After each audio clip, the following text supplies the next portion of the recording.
So welcome. Hello, everyone. This is Conquering Imposter Syndrome in the open source community. So today we're going to talk about imposter syndrome, what it is, why it's a problem, and give you some steps that you can take to start overcoming the self-doubt and anxiety to get the career that you deserve. So a little bit about us. I'm Heather Rodriguez, and I currently work at Civic Action, so if you got a free massage today, you can thank my company. Yeah. And if you haven't got a free massage, then you need to get one or come back tomorrow. Fact. I'm Kat Kuhl. I'm a former developer, now the Director of Technology at Chief. Heather and I have known each other since 2012 when we met at the Denver Drupal Con, and we've been friends and occasional colleagues ever since. So, what is imposter syndrome? If, like this adorable dog, you feel like you have no idea what you're doing, and you're constantly plagued by the fear that your colleagues are going to find you out for a fraud, then you may be suffering from imposter syndrome. The formal definition of imposter syndrome is the inability to internalize one's successes and achievements. And what that really means is that despite the fact that your colleagues may see you as a competent individual, that you have a successful career, you constantly feel like somehow you've tricked your way into the job that you're at. That you actually, everybody else is so much smarter than you, and that at any moment you're just going to be found out to be a phony. So that's, for the long and the short, that's what imposter syndrome is. So imposter syndrome was really first coined as a term in the 1970s as a result of a research that had been done among women that had had high-powered careers. And what the researcher found was when she interviewed all of these women who were in really successful jobs, that they almost universally all felt the same way. They all were plagued by chronic self-doubt, and they all felt like that somehow they didn't belong, and that they had just used their luck or their charm to get where they were at, despite the fact that they were reasonably competent women. So people who, in general, feel like they're socially excluded and that they don't belong in the in their main field are prone to imposter syndrome. So, whether that's people who are minorities or women, but those basically anyone can be susceptible to this at one time or another. So the interesting thing we found when we were presenting this presentation the first time at NICECamp in New York was we had kind of assumed that the only people who felt this way were women or were minorities. And we talked to some of our male coworkers about it and had gotten the response that really surprised us. Rather than saying, well, that doesn't sound like a real thing, or maybe you should try manning up. Instead, what they said was that they had felt this way a lot themselves. And that they had experienced the feeling of feeling like a fraud, even though they were in a group that traditionally people assume are less susceptible to feel that way. The thing is, this is a field where a lot of us are self-taught, and that comes with some unique challenges. I, for one, got in this career because when I was 12, rather than playing sports like most of my friends, I taught myself HTML. And when I took a college class, college internship in coding, I realized I liked this way more than my international relations degree. I decided to do that instead, which means that I don't have a formal background. And even if you do have a formal background in the training, odds are that when you studied it, the field has changed a lot since then. So you can feel like even if you knew what you were doing at one time, now you're just kind of not, you don't really deserve to be where you are. This sets up a unique environment where people in our field can feel like they're imposters. And in addition to that, the fact that we're in the open source community and that we're constantly publishing code, speaking, we're opening ourselves up to a lot of criticism or a lot of opportunities to sort of feel like failures. So, why is imposter syndrome a problem? Well, as you can guess, the constantly feeling like you don't belong and having all of these fears and doubts is going to lead to a very high stress level. And stress, as we all know, has a negative impact on your health. So you're going to be taking more sick days potentially, and maybe setting yourself up to experience burnout in the long run. And this is also particularly pernicious for women, that people who suffer from imposter syndrome, they may be self-selecting out of great job opportunities and the potential to get higher salaries. So you are actually suffering from wage stagnation and contributing to the wage gap. A larger issue in general is that if we are people who suffer from imposter syndrome, myself included, sometimes selecting out of these opportunities and not putting ourselves out there, then the community is really robbed of our talent and the diversity that comes with it. So the first step to getting over imposter syndrome is to realize that it's a trap, that you're not alone in it, that there are many people that share the same feelings. And once you start recognizing what's the imposter syndrome talking and what's just your legitimate need to advance in your career and the need to gain more skills, then you'll be far more efficient at mitigating the self-doubt and getting the career that you deserve. Would you like that? I love this. Yeah, all right. So the first thing that you can do if you are tending to feel like an imposter is giving yourself permission to make mistakes. In this field, programming in particular is this basically the study of failing again and again until finally it works and that white screen of death goes away. So what we find here is that you're already being exposed to failing really often. So if you tell yourself you have to be perfect every time, you're going to advance much, much more slowly because you're not taking the same risks as fellow colleagues who aren't afraid of being found out. When you already feel like you are the one person in the group who doesn't know what they're talking about, like this adorable kitten, you may be spending a lot of time trying to blend in with the people around you and not give people any reason to think that you're different. The problem with that is that when you put your head down and you refuse to admit that you don't know something, you learn a lot slower than you would otherwise. In a decently supportive work environment or a supportive community, like the open source community and the Drupal community, odds are that when you say you don't know how to do something well, people are going to be eager to show off their knowledge and share it with you. So if you are that front-end developer who is crazy good at CSS but is really struggling with Sass, saying, hey, I'm really working on this, I'm having trouble with mix-ins and partials, can someone sit down with me and talk about it, is going to get you way farther in the long term than hanging back and saying that, not letting on that you don't know because you don't want anyone to realize how far behind you already are. The other thing that can really help you is learning how to take risks because you learn way faster when you go about doing this. I remember when I first got involved in the Drupal community and learned about the process of patching core, patching modules, and generally opening up my code to truly be open source and be viewed by more people. I was convinced that if people saw my code, they would mock it horribly in the issue queue. And in reality, that's just not the case. Now I've contributed patches to Drupal core as well as to several modules. And I've done that in part because people have been so supportive of people who take risks and put themselves out there. And there are plenty of people who might want to be a mentor to you when you go about that process. But if you do hold yourself back and say, I won't speak at a camp, I won't submit code, I won't take lead on a project because you're worried about being found out, you're going to lose the opportunity to advance your career the way that it could be otherwise advanced. I love this quote from Neil Gaiman that he gave when he was presenting at University of the Arts, or giving a commencement speech, as they call it in the business. And he was talking about his struggle with success and with failure, and with the idea of feeling like an imposter who had just completely lucked into being paid for writing fiction. And it was inspiring for me because I adore Neil Gaiman. And hearing that even people who are fantastic at what they do can be prone to that sort of self-doubt reinforces that getting out there and making mistakes and taking risks is entirely normal behavior and has to be done if you want to advance at all. So one of the other really important steps that both Kat and I have sort of endeavored in our careers to do is to get active in the community. And really the biggest benefit to getting active in the community is that you're really exposed to a wide range of people's talents and skills, and you can kind of see immediately where you fit in and what you need to learn to get yourself to the next level. And it kind of helps you demystify the fact that you think that so many people are so much better than you, but when you start to talk to people, you realize that you actually know a lot more than you think you know.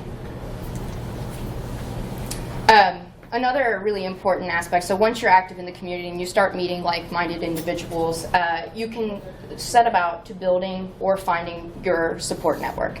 And what that basically means is identify people who are interested in the same things and that are willing to talk to you about, about their professional development, and you guys can share emotional support and you can find a non-judgmental space where you can really air your fears and insecurities. And once you find these groups of people, whether that's a local meetup or just a self-selected group of friends, you'll be far more, you'll feel like people have your back. So for me, I've been fairly successful at building my own support networks several times. So at the University of Maryland, in about 2009, I actually helped found and I led a Drupal users group, and so we would meet on a regular basis and we would just talk about our sites, and we would have presentations like this where we would sort of just demo things and talk about the challenges that we were facing. And because that group was outside of the chain of command in our own jobs, that we felt like we could talk about things openly and honestly without having that jeopardize your career. And then later on, so I've also been trying to build a network of front-end developers in the Washington, D.C. area. And so building these support networks for me has been really beneficial in my career, but if you can latch on to a support network that already exists. So the other advantage to doing this is that it gives you a better understanding of what your own skills are. I remember when I first heard about imposter syndrome from our co-presenter in NICE Camp, Sarah Thrasher. I had been talking to her about feeling like, again, because I was self-taught, I was the only person who didn't quite know the ins and outs. And she said, well, that's imposter syndrome, and you're crazy. She said it a little bit more nicely. But getting active in communities and meeting people like Sarah made me realize I had skills that I didn't know about. My first event was a Maryland camp out in Baltimore. And at it, they kind of put all of us in an auditorium and had us raise our hands for what we had done to determine whether we were beginner, intermediate, or advanced, and give us an idea of what kind of tracks we should follow at the group. And at that point, I had been doing Drupal for a couple of years on and off, but it was my first event. So I had assumed that in my workplace, we weren't doing Drupal quite right, and maybe everyone else had like Drees descend from on high and tell them how to fix all their problems, while I was sitting there like looking at Google to try and figure out what was going wrong. And participating in that activity and raising my hand for the things that I knew and ultimately getting sorted into the advanced track made me realize that I'd been down-talking myself. And I'd been consistently saying that I must not know what I was talking about, when in reality, being exposed to other people in my field made me realize that I just wasn't paying enough attention to what my own skill set really was. So as you're getting active in the community and you're realizing that you have things you can teach others because you're farther along than you thought, becoming a mentor to people who are struggling with things that you found you have an aptitude for is another thing that can really be beneficial for both you and the community. If you are, like, for example, you have been doing site building for a long time, but you really want to go in a front-end development direction, you might convince yourself that what you know is not useful because it isn't the thing that you're working on right now. When in reality, getting out and giving a session on site building, or talking to someone else who's really struggling with the right way to build a complex view with contextual filters can help them by teaching them something they don't know, and help you by making you realize exactly how much you have to share. The interesting thing about having imposter syndrome is that you tend to think that you're not qualified to do this in the first place. There was an interesting anecdote we came across from the financial industry where someone was putting together a mentor-mentee group for women who worked with venture capital, and they were going around to different people to have them sort either as a mentor or as a mentee. And the woman who was telling it had said that when she was approached, she'd said, I'd love to be part of that, but I really want to join as a mentee because I don't think I have anything to offer anyone. And the woman organizing the group laughs and says, every single woman I've talked to has said the exact same thing, including a high-level managing director. Don't undersell your ability to impact people at the level that you're already at. Especially because the act of mentoring others is not really a complex one. The most important thing is patiently offering your time to people who need it. And that could take the form of helping them review their code, or helping them prepare for presentations and give feedback on that, or giving career advice and consultation to people who are about to make like terrible career moves and take something way below the salary that they should be accepting because they think they're just actually not that good. So I want to illustrate the power of being a mentor. So as I've kind of mentioned, I started my career out at the University of Maryland. And so I was an undergrad there, and I was studying English. And towards the end of my tenure there, I realized that, oh shit, I don't want to starve, right? So I decided that I was going to take an internship learning HTML and how to build web pages. But segueing from a career in the liberal, preparing for a career in the liberal arts to technology, I was just so confused and so mystified. And I felt like I had nothing but stupid questions to ask people. And, that was, I had never felt like a very stupid person, but I felt really bad. And I was very discouraged. But there was a woman in the College of Arts and Humanities who was at the director level, so she had a lot of responsibilities on her plate. She was very busy and, didn't have to take the time, but she did. And she took the time to answer your questions. She talked to me about just little tips with Dreamweaver, and thank God you guys don't have to use that in tables nowadays. But I know, but so it was just really important that she gave me the confidence to keep going forward and to actually take my first development job. And I don't think that I would be speaking to you guys today if it wasn't for Megan Wang in the College of Arts and Humanities. In my career, I've had a lot of people who've been mentors to me, but probably the most interesting part of this for me was talking to Sarah Thrasher, whom I mentioned again, co-presented with us at Nice Camp. And I had been telling her that I considered her a mentor when I first met her in the community and had come to her with a lot of front-end development questions, and she had no idea. We bounced things off each other all the time, but having a sounding board of someone who could patiently explain a field that I was getting into at the time was really a big impact for me without her even being aware of it. So don't undersell to yourself the impact you can have in someone's life just by being patient. If you are starting to share your knowledge with other people and realizing that you have something to offer, you can also consider speaking. And fortunately, the open source community makes this a lot easier than it is in some fields. So an interesting kind of experience that I had back in Denver was talking to Angie Byron, web chick, at an event. And I was relatively new to Drupal, and it was my first DrupalCon. And she was telling me that I should go out and speak because women were criminally underrepresented at the time, which they probably still are, in the speaking community. And I thought that I had lied to her somehow. I thought that I had told her I was actually a back-end developer who had years and years of speaking experience, and felt very bad for a moment. And then the next time I had an opportunity to speak in the spring, I took it because WebChick told me to. How wrong could she be? And I realized I loved it. Preparing for these and thinking about topics that I'm passionate about, that I have some expertise in, and sharing them makes me really happy. So this is about the 9th session that I've given on topics that range from development to migration.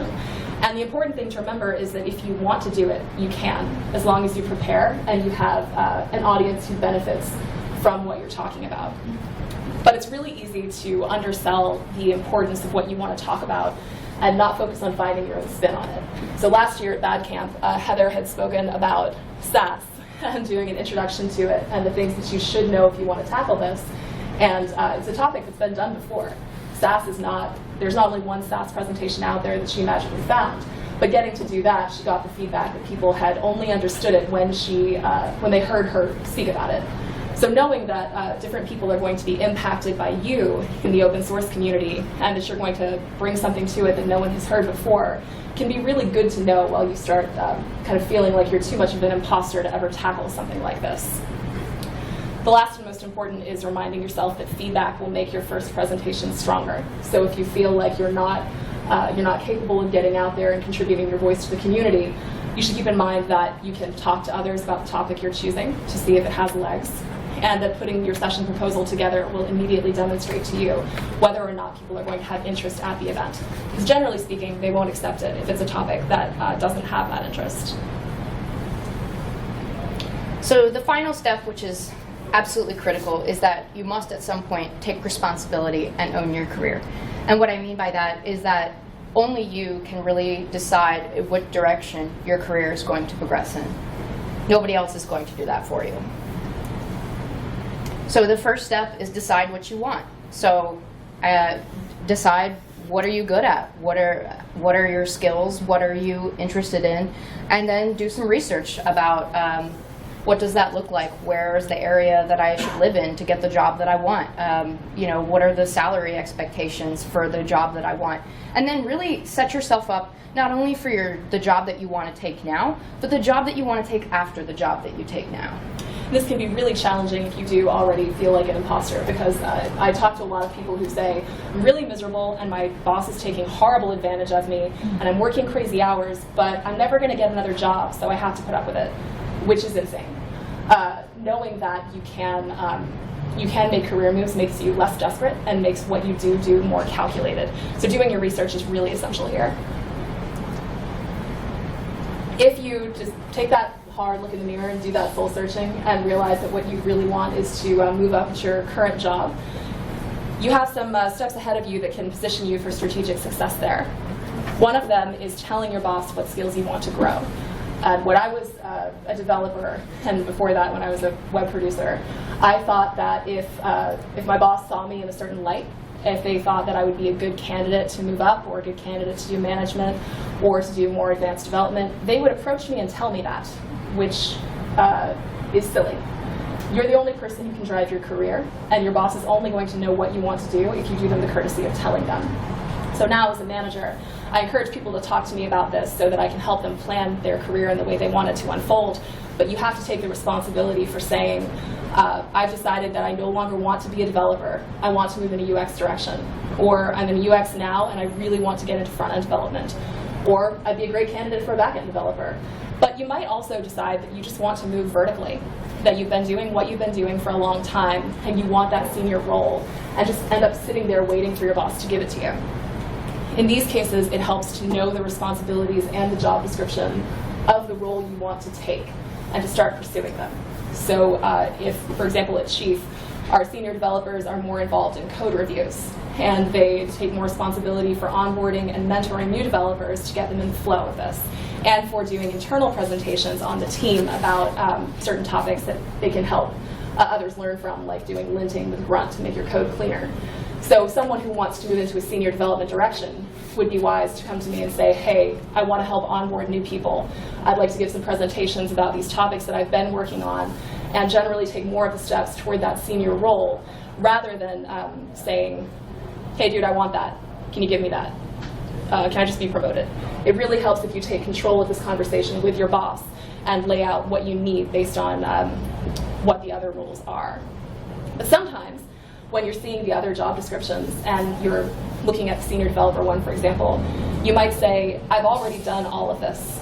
I do all these responsibilities, and yet somehow I'm still completely unable to move up. And there are a couple key things you can do to jump that hurdle. One is keeping a record of what you've accomplished, and I can't overstate enough how important this is. I had a mentor years back tell me that it was really important to keep a written record of the success that I had. And what I did with it at the time was creating a folder called Kudos in my email. And every time a client emailed me to say, thank you so much for this project, it went really well, or every time a manager sent around an email congratulating the team on a successful launch, every time a coworker thanked me for instructing them on something that I knew well, I would move it into that folder. And this meant that when I did have conversations with people about moving forward and about what I'd accomplished, I was grounding them in actual fact, not saying, I feel like I'm doing well. Do you feel like I'm doing well? Which is not the best way to approach that. Sometimes, though, you find that you already are keeping that record, but you're still having trouble with people not seeing you in that way. And this, what can really hurt you is not taking graceful credit for what you've accomplished. So when I talk to people about their job performance, and I say, hey, you did a great job, this project that went out without a hitch thanks to the work that you put in on it with a clutch, and they say, I just Googled it, I have to physically stop myself from face-palming, because just Googling it is huge in this industry. We just Google it kind of a lot, and this completely undermines what the work that you put in researching it, implementing it, and testing it. Don't brush off positive feedback with any of these phrases, or in fact in general. And I challenge you instead to get comfortable with gracefully saying thank you, because being able to accept praise makes it way less awkward for people to give you praise, and in turn contributes to you being able to move up at your organization. Because if you're telling people continually, what I did wasn't a big deal, eventually they're going to believe you. But if you've done some soul searching and you've realized that where you're at is not the place for you, maybe you have different values, or you just realize that you're not going to be able to move up the way you want to, and it's time to start looking for a new job. The first step is remember that support network that you've already built because you're active in the community. Now you can actually put those networks to use. So if you're suffering from imposter syndrome, perhaps maybe one of the most debilitating things that happens to you is you realize, like, I can never get a new job. I'll never, like, it'll never work. You know, nobody's dumb enough to hire me. But that support network, when you start putting it out there that, you know, you are dissatisfied and you are ready to work, ready to look elsewhere, you realize that a lot of your colleagues will say, hey, I know of this great opportunity here, or, oh, we'd love to have you on our team. And they can really help you polish your resume. They can, you know, they're more likely to give you recommendations, maybe some LinkedIn recommendations. But you're going to find that these people are really the people that you can lean on during the times of tribulations, because going to find a new job is not generally an easy process for anyone. And in addition to that, if you're down-talking yourself and saying, I'm just not good enough, I'm not a real project manager, I'm not a real front-end developer, I'm not a real back-end developer, I just build 2 modules, then these are the people who are going to tell you to shut up. Because like stopping that negative down-talk, I can't emphasize enough how important it is. And having people around you who are supportive tell you that, especially when you're job hunting, is very nice. The next step, and this is, do not hesitate to apply for what you want. This is really, really common in women, that we tend to look at a job description and go, this is not me. Well, no, that's not necessarily true. So we look at the job description, we're like, okay, I can do that job. But then we start looking at the qualifications that people are looking for, and we go, oh, that's not me. I can't apply for that. Nobody will ever take me for this job. But the problem with that is that men aren't doing that. Men are taking jobs and applying for jobs that they feel that they can grow into, while we're just sitting here like trying to take the job that we feel like we're already in. And so we looked at, as we were preparing this, we read this report by Hewlett-Packard that said that women wouldn't apply for a job that unless they felt that they met 100% of the qualifications, while men only needed to meet 60% of them. And there's a couple of reasons why that's a really big deal. One, that job descriptions and job qualifications are not infallible. They are really somebody's wish list for their like star candidate, but that does not mean that that is the only person that they're willing to accept, and it doesn't even mean that that's necessarily what they're going to get. And another, so I know you want to jump in there as a hiring manager, and I'll give you that in 1 second. But another thing that I've witnessed is that there are times in which job descriptions are not written by the hiring manager at all. They're written by somebody in HR who thought that they knew what was necessary for that job. So if you find something out there that you feel like speaks to you, it aligns with your mission, it aligns with your values. I mean, because you've already done all this discovery by the time that you're at the job seeking phase. If something excites you, go after it. We had a web developer position where I'm director, and I came across a very old version of this job description that had said that C was required in order to apply for it. And I was just like, oh God, who wrote this? Because occasionally if HR is writing the description, they will put in something crazy because they thought that was the thing, right? So. Right. And I mean, and let's be real. If we're constantly looking at something and going, oh, this is so above me, then we're going to limit ourselves to jobs that are frankly not going to be as advanced and are going to lead to net higher pay in our lives. So we are like facing this wage stagnation and ultimately like depriving the ranks of leaders with women. So I've been on enough hiring committees in my life that I've seen what happens when, say you actually do get an interview and you've read that job description and you've realized that you don't meet all of these criteria.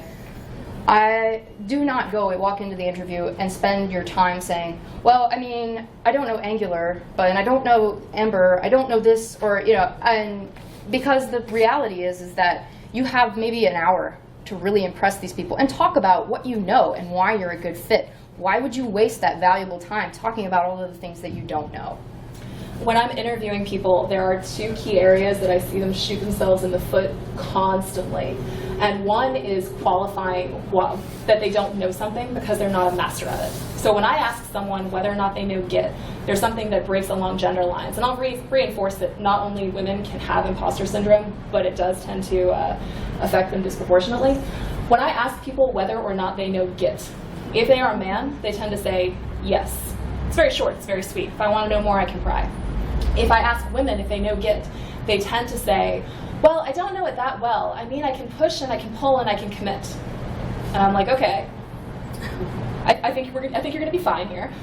And then if you want to talk about a more complex workflow you have, that's a point when you as the hiring manager, or as whoever's running the conversation, can jump in.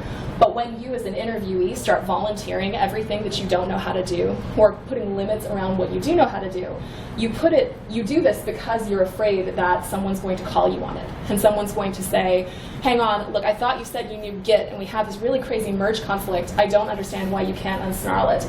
So instead, you try to do disclaimer after disclaimer after disclaimer to make sure you never run into that moment. This is like incredibly dumb. Just stop doing it now. Because the reality is there are lots of reasons why anyone can be a bad hire. Telling them what those reasons are in advance is usually not a winning proposal.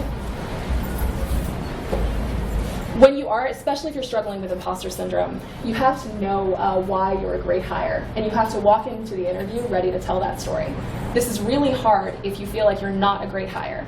If you feel like you just happen to have kind of like lucked into your career, and I mean, you did Drupal, but like Drupal's free. It didn't take you that much work to learn it. And you know, you've done a few things, but is it really that impressive? Someone else could do it better. You cannot walk into your interview, you can't walk into your career having that attitude and constantly down-talking yourself.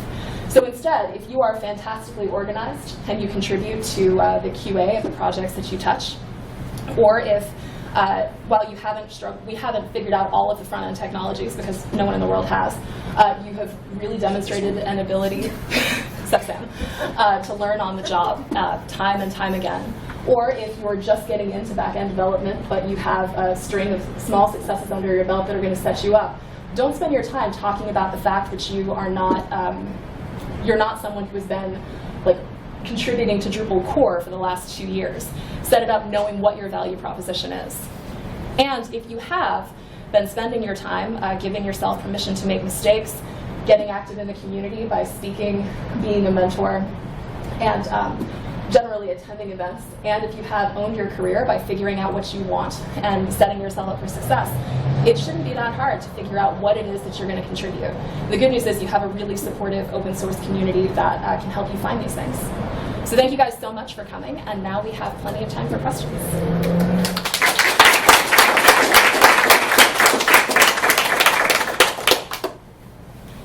I'm actually curious of the question of my own. Is this the order it's usually supposed to go in? How many people here have heard of imposter syndrome previously? Wow, that would make sense, actually. Questions for us?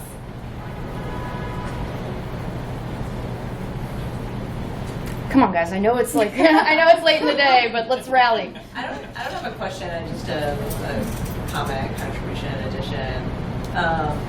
So I think what these were some really, really great suggestions and very on point. And I would just like to reiterate one of them, which is to just recognize that people tend to be fairly bad at self-evaluation. So when I teach computational social science at Berkeley to graduate students, and this really opened my eyes when I actually had to grade homework. Because the folks that kind of thought that they were the shiz maybe needed to work on some kinks a little bit, and then the people who really down-talked themselves were fantastic. And then when it came time to getting someone to take over the class in the next round, of course it happened to be only men who signed on, even though there were some extremely talented women in the class tended to not think that they were qualified. So I would if anyone here is a hiring manager or is looking for a way to increase diversity in their organization, one very concrete thing to do is to look at those qualifications in job descriptions. It's a very concrete thing. Just take out a couple. I know that you might want to impress your competitors by saying that you're looking for the star candidate. You can still hire the best person for the job. You're just going to increase your pool if you move some of those qualifications, maybe tone them down a little bit. I mean, we've all seen those horror stories, right? A job description that asks for 10 years of experience in a technology that's only been around for 7 years or whatever. So anyway. Yeah, no, so I have two responses to that. One is, so I think that what really I hear is like that because we're really bad at self-evaluation, I think that really the only thing we can do is like have peer evaluation. I mean, Absolutely. like, you know, that's what I tell my students. I'm like, why don't you just trust me to evaluate you? Hold off, you know, on your conclusions for now. Because, you know, I think that the thing that really hurts people that suffer with imposter syndrome is they tend to suffer alone, right? I mean, you know, because we're afraid that if we reach out to other people, that they're going to find out, like, oh man, you're really actually terrible. But sort of allying yourself with other people that you can talk to in a really non-judgmental manner will help, you know, you get a better sense for how you're doing. And the second thing is I did read a bunch of articles about, you know, suggestions for hiring managers, and one thing that they said is that managers should not, especially when they're interviewing people, ask them to self-evaluate and rank, because that automatically allows for people to puff themselves up, you know, or really understate based upon, you know, the social implications, you know, that, for example, women and certain minorities are taught to kind of be more humble and modest and underrate their skills, and whereas men are more likely to see themselves as better at something. But, you know, they kind of said that that was like an arbitrary way of really telling what a good candidate is. I think anything that relies on the confidence of the applicant is going to bias certain social groups of people. So if we could organize our job descriptions to have some more concrete, you know, have you committed anything to, you know, Drupal.org or something like that. That really kind of leaves a little room. I had, people heard of the Dunning-Kruger effect? I'm going to explain it anyway then. So the Dunning-Kruger effect is when you have an artificially high sense of how good you are. It's the exact opposite of imposter syndrome. And people who have it, I don't want to say they're really annoying, but it happens a lot, especially when you're a woman in a man's industry, that at some point someone's going to try to talk down to you and explain to you why they're incredible and you're really just learning, so that's good for you.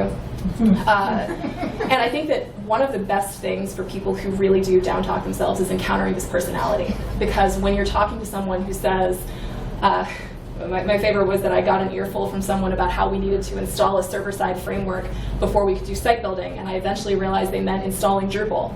And I was like, okay, sure. Once you encounter that a few times, you start to be like, oh, I thought I was an idiot because I was taking you at your word, but now I'm gradually realizing that what I know measures up pretty well to the people around me. Back there. So this probably is imposter syndrome, but I feel like I actually have a leg to stand on here. I've been involved in Drupal for only a year. I do basically all of our digital operations, but I am teaching myself how to be a front-end developer. And some of my friends who are, you know, senior in Drupal are introducing me around to people as a front-end developer. And like, shut up, you have to stop saying that. Like, someone is gonna ask me something and I'm not gonna know what the hell I'm talking about. So when you're in that position, you're moving towards something, but you're not there yet. What do you say? Like, when someone's saying, oh, this is Diana, she's a front-end developer. I'm like, no, I'm not. No, don't look at me.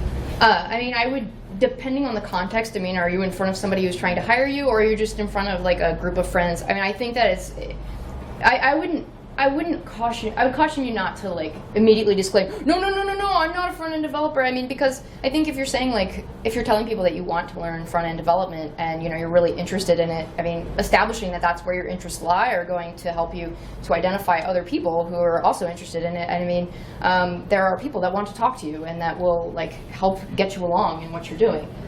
So I have a couple of responses to that as well. And I think the first is a really interesting book that I can't remember the name of it. I think it's The Empress Has No Clothes on Imposter Syndrome. Strongly recommend. Talks about the skill of bluffing. So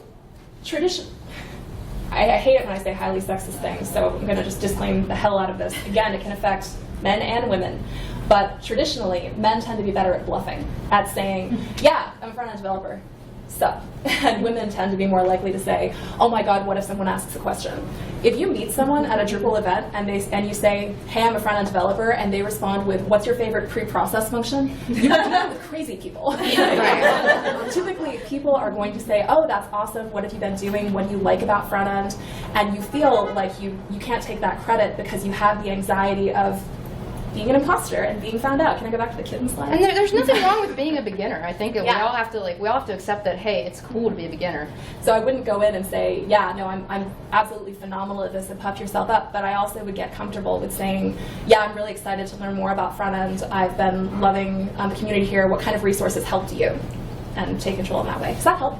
It does. All right, Web Chick is Hi. back there. She wants to I get just wanted in. to respond to what you said. So we used to have these, I think they still have them, but I have no, DrupalCons are crazy for me these days. But at DrupalCon, we used to have Drupal Chicks meetups. And it was sort of like Alcoholics Anonymous for women. It was like, hi, I'm Angie, and I do Drupal. No, I'm just kidding. But it was really neat because it'd be a room like this. I noticed also that almost everyone in here is a woman, you know, coming to an imposter syndrome like talks. I thought that was interesting. Like, we go around the room and people would introduce themselves, and they would instantly do exactly what you're saying. It's like, hi, I'm Stephanie, you know, I'm not a developer, but I blah, blah, blah, blah, blah. And then it would be like, but I frequently debug CSS in different browsers, and I do.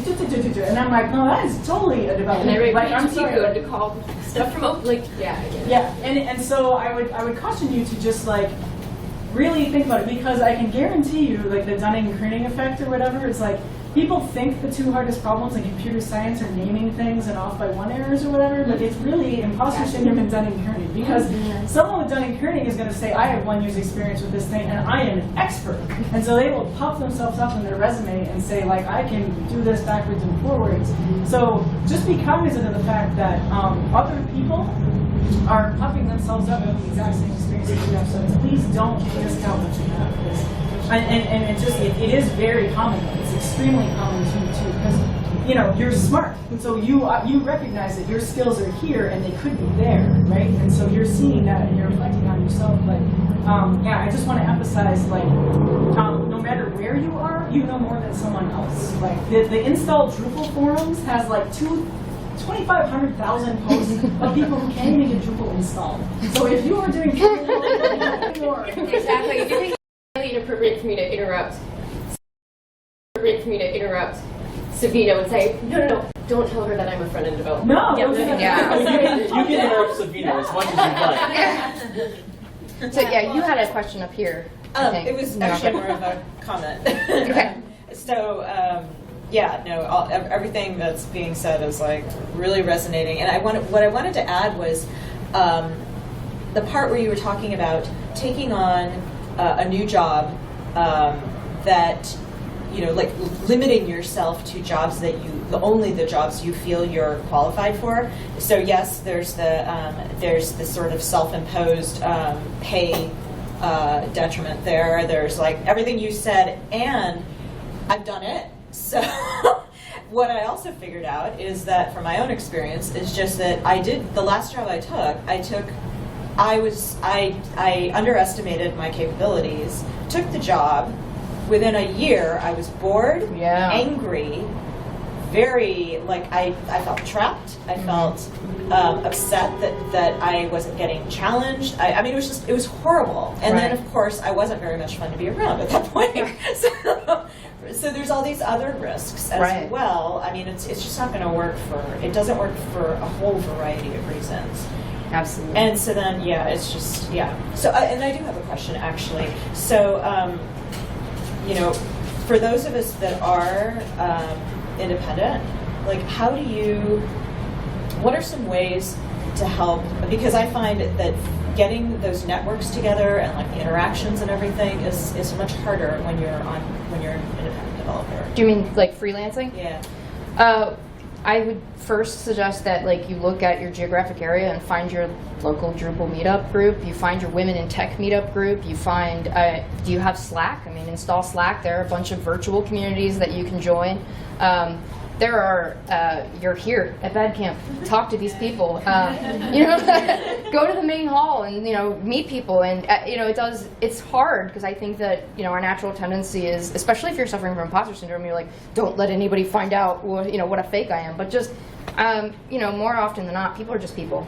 So just find a group of people that you know that are supportive and, you know, stay away from the trolls and you'll be fine. Heather and I are going to keep trading off calling people. So yeah, and I'll respond to a couple of things. So first of all, we've all kind of started with the Drupal, like, wow, there's all these people and they contribute to core, and can I even talk to them? So it's not just imposter syndrome. It's kind of like, wow, those people are super awesome, special. How do I even talk to them?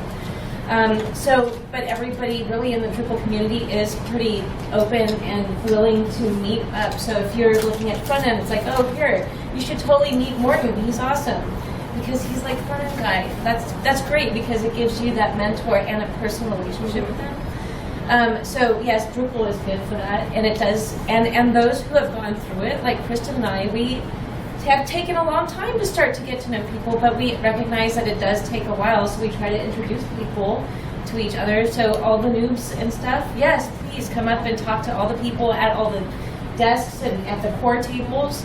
They'll be looking down, but there's a lot of people because they're working hard on core patches. But then there's the happy ones that are walking around facilitating meetings, and so please do that. And then as a hiring manager, one of the hardest things to do, who else is a hiring manager in here? Okay, so basically one of the things that we do with our job descriptions, yes, they're normally wish lists, and we try to be better about that, but what we're going to try to do is try to figure out, are you self-deprecating or are you fluffing?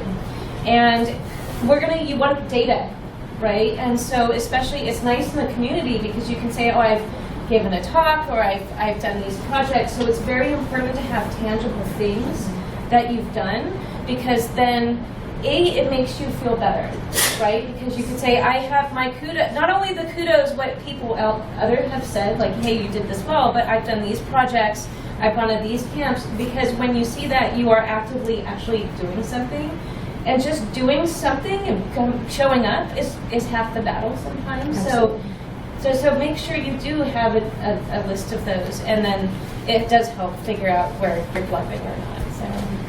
You have had your hand up. I want to let you go. Alright, so I have just a small comment because I've heard this thing before about qualifiers and not using qualifiers and this and that. And I'm wondering, because when we talk about imposter syndrome, the solutions that are discussed are always like micro, like they're on your personal level. You do this, you try to be more like that. But we don't really talk about like structural, systemic causes and environmental factors that are contributing to having imposter syndrome. And I'm wondering, like, and so we tell people, oh, you have to be more like, more confident, because we're privileging confidence in our interviews. We're privileging the bluffing. We're privileging all the. And I personally think that someone who uses qualifiers is more accurate about their abilities. So they tell you, you use. I only know how to push or whatever.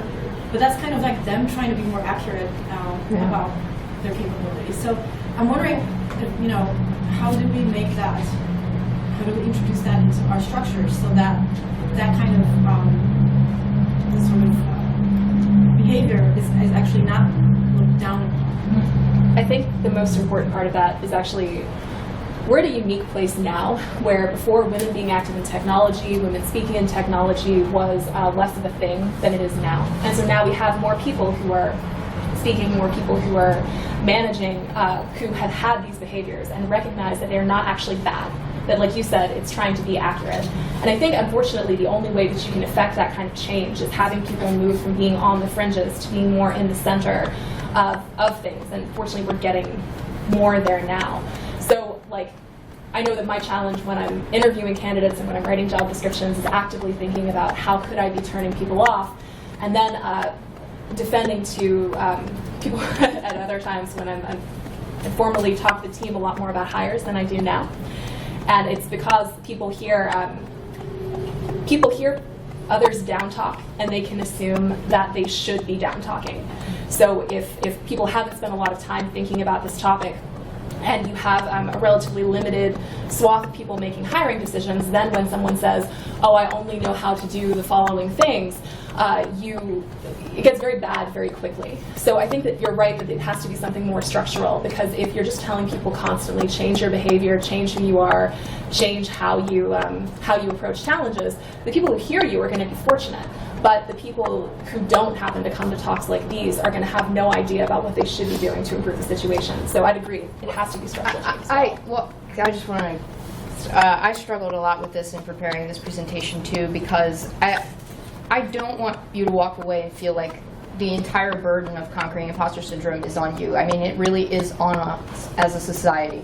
But I can't speak to that from a personal level as to what we need to do. I think we really chose to frame this conversation with the limited time we have on things that we've personally done in our own careers, like how we've taken charge of it and how we've dealt with it. And it's really something that I personally struggle with, like how do we affect change, like on our community? I mean, as a woman in technology, as being a rather sort of marginalized group, I've experienced a lot of things. I've experienced bullying, sexual harassment, all of these things, but because I'm kind of a stubborn, forceful individual, you know, I've kind of pushed ahead. But what about the people who don't have that? And what about them coming into the community and getting really turned off by these things? And they're actually really competent, capable individuals who would be wonderful to sit at the table. But I don't have any solutions for you. Just questions. I do think it's probably useful if you are at that point in an organization. I know there's a talk after this one at 4:30. I can't remember what room it's in, on the future of mentoring. And oh, awesome! I don't know how good it's going to be then. But it's interesting to me thinking about doing a mentoring group within your organization and prioritizing that so people have a safety net. I'm going to stop talking about your talk now. Just in terms of systemic solutions, I would offer several suggestions to hiring managers, and I don't know whether it's even like legal, but one of the things, using different pronouns, maybe exchanging he or she. Another thing is, again, not sure if it's legal, but writing that we are looking for diversity of opinion and would welcome women. Don't write that you are giving as a priority, but just putting it out there. It won't discourage men. But just writing we are welcome women applicants would be helpful and encouraging. And the third thing I would say, a lot of like younger women would welcome opportunity to work part-time if they are mothers. So instead of one full-time position, if you offer 2 half-time, maybe you'll have more luck finding good candidates. Actually, that's interesting because our company is owned by 2 women. We hire women coming back into the workforce at part-time that have children that are really talented.